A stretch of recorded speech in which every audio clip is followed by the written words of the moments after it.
Салом дӯстон, дастаи равшани клуб дар бозӣ барои ҷои сеюм дар мусобиқаи Инопром баъди шикасти калон аз Урал рақиби сербии худро аз Белград қариб бо ҳамин ҳисоб торумор кард. Дастаи ватанӣ дар ин рақобат ба задани 4 гол даст ёфт. Мухлисони дастаи мардумии Тоҷикистонро бо ин ғалаба табрик карда, видеои имрӯзаи худро оғоз мебахшем. Лайки қиматбои худро гузоред то ин ки видео ба нафарони дигар паҳн шавад. Дӯстон, тамошои бозиҳои футболиро бо сарпарасти видеои мо ширкати 1x боз ҳам ҷолибтар гардонед. Дар он ҷо ҳамвақт коэффициентҳои баланд ва бонусҳои гуногун шуморо интизор аст. Ҳамчунин нафароне ки то ҳол регистратсия накардаанд метавонанд дар аввалин пардохт бо промокоди AMG0777 соҳиби 8000 сомонӣ бонус гарданд. ссылкаи бозӣ дар комментарияи ин видео. баъди шикасти фаронсавиҳо аз Испания бо Мбаппе дар ниманиҳоии Евро 2024 ахиран иштирокчии дигари финал ҳам маълум шуд. Ин даста чӣ тавре бисёриҳо пешгӯӣ мекарданд, мунтахаби Англия гардид. Англисо ахиран мунтахаби Нидерландро шикаст дода тавонистанд ва дар дуюмин Еврои паиҳам ба финал мераванд. Боз ҳам голи пирӯзиовар дар дақиқаи охирин барои дастаи Саутгейт муваффақият меорад. Билохира ҳарчанд ки ин мардак бо шакли бозиаш зиёд танқид мешуд, натиҷаи беҳтаринро дигарбора зери даст меорад. Дар бозии зидди Нидерланд баъди голи барвақтии Хави Симмонс гумон мерафт ки англисо бозам то ба охир баҳри голзанӣ азоб мекашанд, вале чунин нашуд. Бачаҳо аз ватани футбол ба зудӣ пеналти кор карданд ва Харри Кейн хунсардона аз нуқтаи 11 метра ҳисобро баробар кард. баъди мусовӣ шудани ҳисоб ба рости англисо дар ҳамла фаъол буданд ва чунин ба назар мерасид ки Саутгейт аз автобусмонӣ ба пуррагӣ даст кашидааст. Зеро аз рӯи омор ҳам чӣ аз ҳисоби зарбаҳо дар умум ва чӣ аз ҳисоби зарбаҳои рост англисо пешсаф буданд.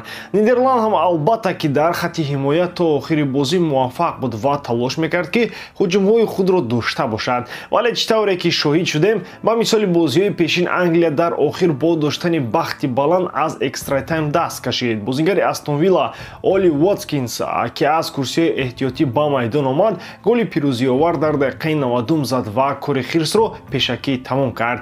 Ба даст овардани рохати финали дар 90 дақиқаи бозӣ бидуни сарбории зиёдатӣ албатта ки барои англисо хуб шуд. Акнун онҳо баҳри рақобат бо испаниҳои қудратманд ва овардани ҷоиза ба хона энергияи бештар доранд. Баъди ба финал рафтани Англия акнун мо шоҳиди рақобати комилан ҷолиб дар Берлин хоҳем шуд. баъди анҷоми бозии дуюми даври ниманиҳоӣ дар ҷоми Америка 2024 ҳарифи Аргентина дар финал маълум гардид. Ин даста чӣ тавре медонем, дастаи Хамес Родригез аст. Мунтахаби Колумбия дар як бозии сахту сангин зидди Уругвай бо ҳисоби минималӣ зафар ёфта тавонист. Ҳарчанд ки ду дастаи аз рӯи нерӯ баробар дар майдон низ баробарии хоса нишон медоданд, вале голи ягона дар иҷрои Ҷонатан Лерма тақдирсоз шуд. Ин голи муҳим ва таъминкунандаи рохати финалӣ аслан дар дақиқаи 39 зада шуд ва дигар ҳарчанд уругвайиҳо зур задан голи ҷавобӣ зада натавонистанд. Дар дақиқаҳои иловагии нимаи аввали рақобат аз сафи колумбияҳо боз Мехия бо гирифтани корти сурх берун шуд, вале ин тим 10 нафараам бошад бо он бартарии якголаи худ истодагарӣ карда тавонист. дастаи пири кор Марсело Биелса бошад баъди ин шикаст дигар роҳ самти хона пеш мегирад. Уругвай ҳам албатта арзандаи бозӣ намудан дар финал буд, вале чӣ тавре мебинем, ҳатто калиди комёбӣ зидди колумбиявиҳои 10 нафароро ҳам пайдо карда натавонист. Аслан фаъолтарин бозингари Уругвай дар ин дидор Феде Валверде аз Реал буд ки дигар гирёну нолон ба хона меравад. аз сафи Колумбия бошад баҳои аз ҳама баланд Луис Диаз аз Ливерпул гирифта буд. Хулас ки дар финали ҷоми Амрико дар варзишгоҳи Хард Рок стадиум зидди Аргентина Колумбия мубориза мебарад ва пеш аз ин рақобати сахт Шакира ҳам пеши ҳамватанонаш сурудҳои дилпазир мехонад. баъди баромади чашмрас дар Копа Америка 2024 гуфта мешавад ки Хамес Родригез метавонад ба Испания баргардад. Нисбати бозингари колумбиявӣ дастаи дигар не, балки худи Атлетико Мадрид таваҷҷӯҳ кардааст. Агар ин гапҳо то ҷои рост бошанд, пас собиқ бозингари Реал баъди эҳёшавӣ дар Копа метавонад ба яке аз қавитарин чемпионатҳои футболӣ биёяд. 6 асисту 1 голи Хамес дар 5 бозии Копа Америка 2024 дар Амрико боис шуд ки ҷомеаи футболӣ диққати худро дигарбора ба ин колумбиявӣ равон кунад. гарчанде дар сатҳи бошгоҳии солҳои ахир баромади начандон олӣ дорад, вале чӣ тавре мебинем, бо тимаш дар сабқати қоравӣ оморҳои хуб дорад. агар ба баромади бошгоҳӣ ӯ як назар кунем, дар сафи Сан-Паулу ӯ то ҳол ҳамагӣ 5 бозӣ доир карда 1 голу 1 асист дар омор дорад.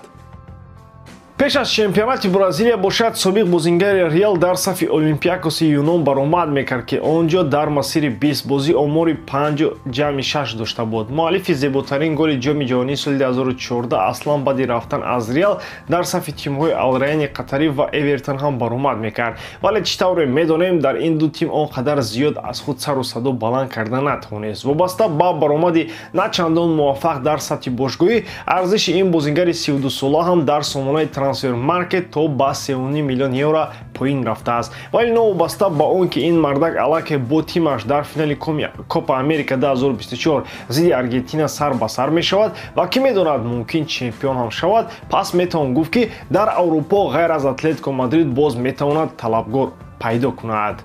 дар Фаронса бошад Олимпик Марсел атрофи харидори Гринвуд бо Манчестер Юнайтед ба мувофиқа расида истодааст. Гуфта мешавад ки Марсел бозингари МЮ-ро бар ивази 27 ҷамъи 4 миллион евро харидорӣ мекунад. ҳамин тариқ агар ягон мушкилоти иловагӣ пеш наояд, бозингари Манчестер Юнайтед минбаъд дар сафи дастаи Лигаи якуми Фаронса баромад мекунад.